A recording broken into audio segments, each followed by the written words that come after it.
channel. I'm your host and installer, Dwayne Lee, and you're at Creative Bell Concepts. While the magic happens, we have a good show for you coming up, so stay tuned.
Hello, welcome back to the channel. I'm your host and installer, Dwayne Lee, and you're at Creative Bell Concepts, where all the magic happens.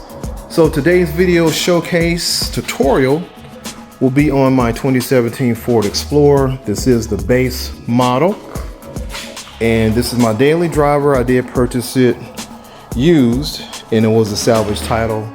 So I replaced the headlights. I've added aftermarket fog lights, where, as you can see, the base model of the Explorers just had a insert there, so you can go back and look at my previous videos to see what upgrades that I've done to it since then. And of course, I did change out the factory radio with a 14.4 inch Autotech Android 12 system, and that is a dash cam rear view mirror style. And of course, the radar detector that I will be changing out somewhat during this operation that I'm getting ready to embark on now. So today's tutorial will basically be on replacing my clock spring. Okay, so I disconnected the battery to de-energize the vehicle. So in doing so, give yourself 15-20 minutes, half an hour. I've actually waited an hour because I had some other things that I was working on. So this video is about replacing your clock spring, and that's what this is. So the clock spring goes behind the airbag. So I will be removing the airbag and the steering wheel. Okay, and I am going to replace the two switches on each side. So the issue I was having is my volume control going up would actually switch over to the mode part, and it would skip, you know, my different options on my radio.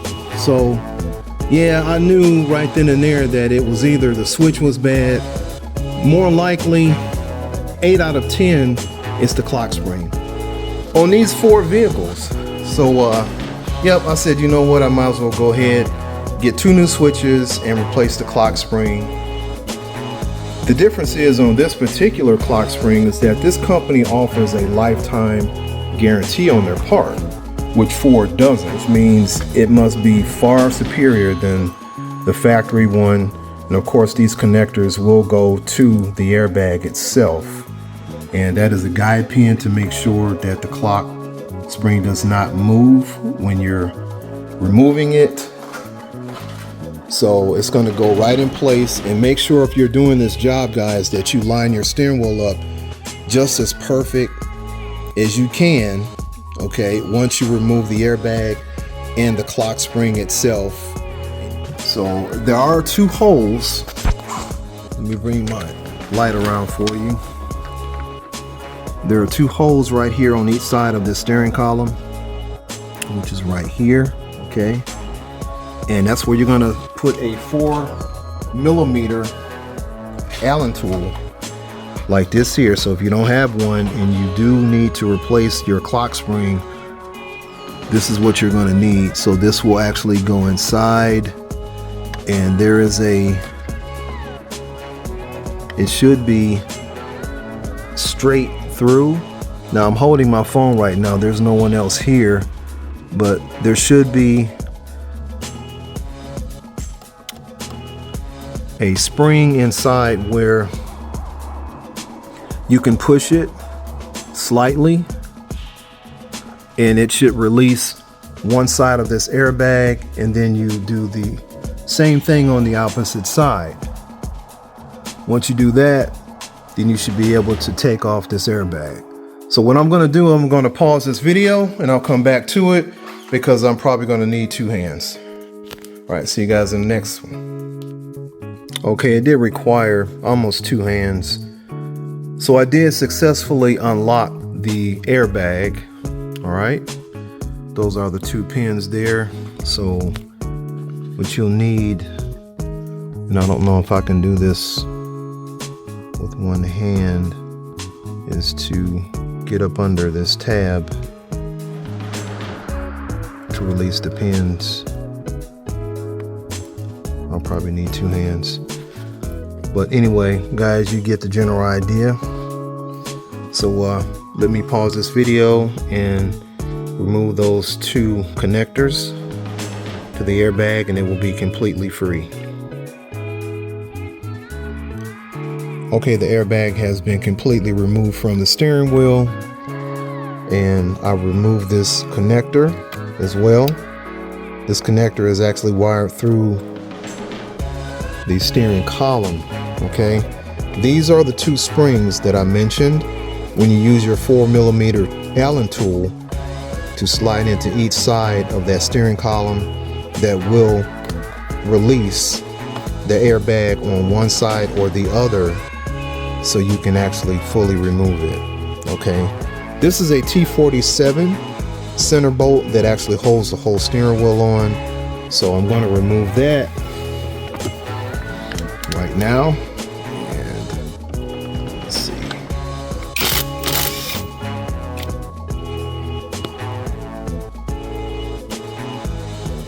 Sorry for the loud noise.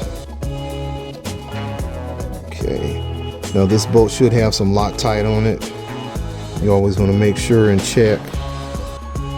It looked like it doesn't. So again, I did purchase this vehicle used, and it was in a slight accident, no frame damage, but I think it was significant enough for the airbag to deploy, and I think it was replaced at some point.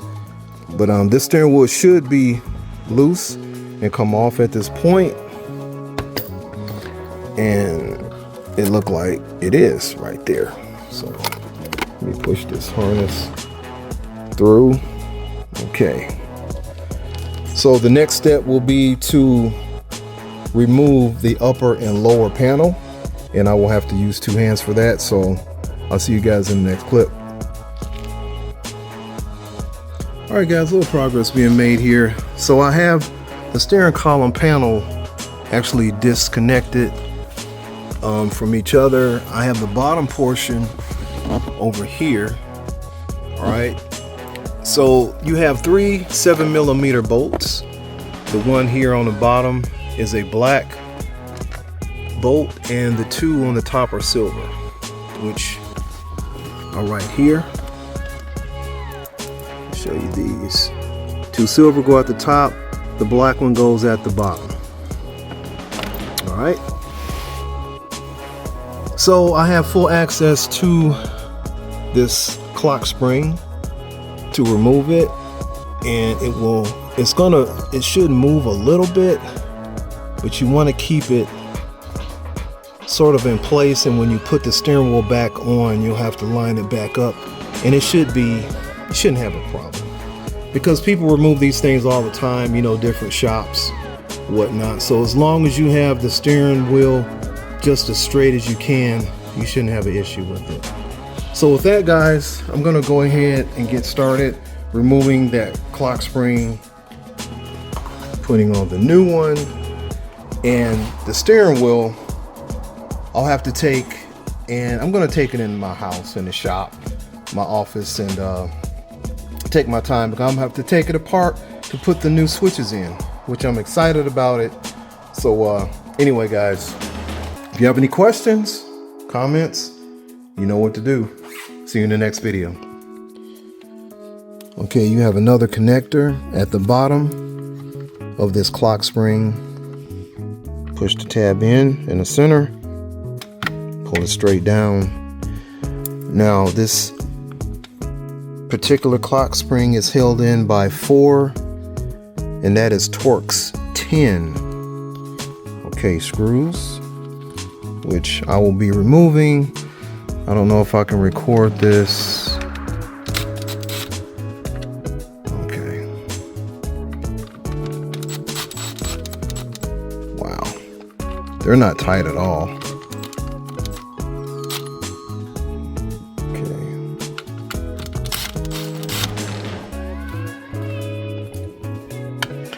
Make sure you have a magnetic bit set, because that will help so you don't lose your screws. So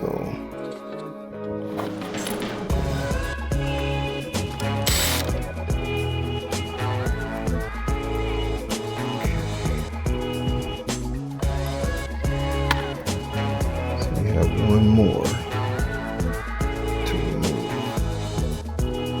Okay. All right, guys, I'm going to remove this last one, then I'm going to pull this clock spring off and check everything out, and I'll see you in the next clip. All right, the old clock spring has been completely removed, and as you can see, I have the new one here. I've already matched it up, and I'm ready to install it. Okay, keep in mind, you see these teeth right here. This connector will actually have to seat inside of this one here perfectly. So keep that in mind for Ford vehicles. I'm not sure what it is on other vehicles, but for this particular model, be sure and try to line everything up perfectly. And of course, your Torx 10 holes, which is 4, that will hold this on. All right, guys, I'll see you in the next clip. All right, guys, welcome back. We're inside my office, my home shop office, basically. So these are the part numbers for the left and right hand switch that I'm going to replace. All right, that one's for the cruise control. The other side, of course, is for your hands-free, your volume and mode controls for your radio. So this is what size is this? This is a T20 that I'll have to remove the 2 screws inside of the back of the steering wheel here. So I'm gonna do that. It's 1 screw. The second screw.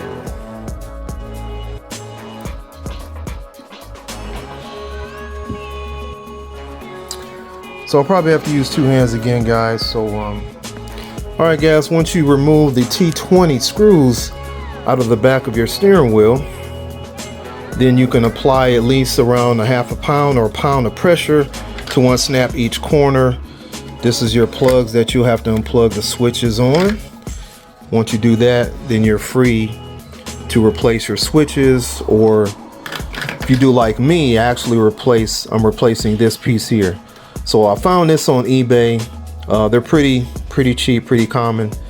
So see, you can see mine is actually scratched up here and everything. It has some nicks and stuff in it. So I said, if I'm going to put new switches in, I might as well see how much, you know, one of those center panels are. And this one's in really good shape. This is a used one, of course. And the only place I could find it was eBay. So it's in really good shape.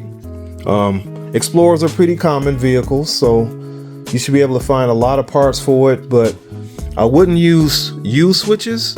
I would just get a new one. They're not that expensive. So with all that, guys, I'm going to go ahead and switch everything over and install this steering wheel back in my vehicle, and we'll see how that clock spring works. All right, guys, see you in the next video. All right, guys, I successfully installed the new trim piece for the steering wheel. The new switches are actually mounted and screwed in. They're also plugged in on each left and right side. Everything fit beautifully. All those screws are actually back in place. And of course, this is the old panel here. As you can see, the scratches and everything on it. It looks like someone took a screwdriver and just started chiseling and chipping at these switches. There's no way that keys could have done this. I'm just not sure why, but if this was a salvage title vehicle, which it was, then there's no telling. Didn't cost a lot to replace this trim piece here. Used, the switches aren't too bad, between 40, 50 bucks, something like that. Some places are cheaper, but these are brand new. So everything went in good. They're plugged in on the left and right side, and all the screws are back in place. Everything fits perfectly. So now, with the clock spring installed, I'm going to go ahead and mount the steering wheel back in my vehicle, and we'll go from there. See you guys in the shop. All right, guys, back in the shop here. I have the two panels put back in place. I never did remove the top panel. I just kind of folded it back because there is a vinyl piece that is snapped onto part of the dash that just wasn't necessary to take off. So the bottom part did have to be removed so I can have full access to that clock spring. So this key is to keep the clock spring from actually twisting and moving. And when you install the steering wheel, which I'm going to do in a second, it can be safely removed after you put the bolt in and secure the steering wheel. All right, so I'm going to fish these two airbag connectors through the steering wheel and actually show you the end result in a few seconds.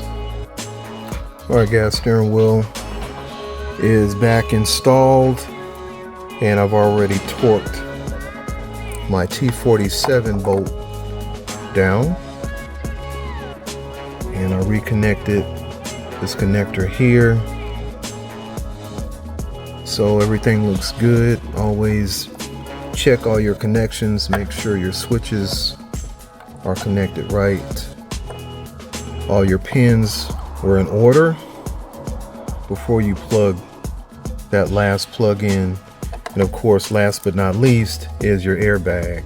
So the vehicle has been off for a few hours. I've taken my time because, like I said, I needed to do some other things. Plus, I took the steering wheel inside my office to take time and work on this centerpiece here, and also install the new switches. So everything is all together, and I'm gonna go ahead and secure this airbag, and I'll be filming that in a few seconds. All right, guys, as you can see, I have the steering wheel put back in place. The airbag has been connected and installed again. You will hear those two pressurized clips on each side actually snap in place once you guide it back in and plug in those terminals. All right, so I'm going to give it some power by putting the ground post back on. And actually I'll do that with 2 hands. So see you guys in the next clip. Hello, and welcome back to the completion of this 2017 Ford Explorer base model, where I replaced the clock spring behind this airbag here, and I replaced the switches on both sides as well. So of course on this side over here is your mode select for your cluster that goes through your different options, and this is your cruise control. Of course over here is your voice button for your Google search or for your phone connect, and of course above that is where we had the issue, which is our volume buttons and your mode for your radio and the different options that you have on that. And one of the coolest things about these Android systems, of course this one is a 14.4, which is made by Autotech, and it is Android 12. Okay, currently I think there's Android 13 and 14, basically the same. I think they're using the same operating systems, but one of the unique things that's cool about it is that you can use your own background, either a still picture or animated. So when you go into your apps here, you can scroll up and you can go to your Play Store, which is right there. Play Store up there. All right, trying to hold this camera a certain way, but yeah, it's a pretty cool feature. I mess with a few animated ones, but I do like, of course, this one. It has a very good message, John 7 verse 38. So let's go ahead and check the let's do a video right quick. We're going to check the volume. We're going to hit the volume control.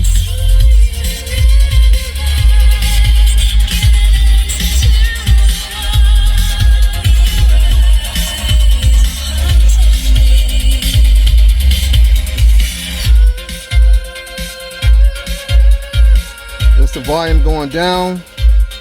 It's the volume going up.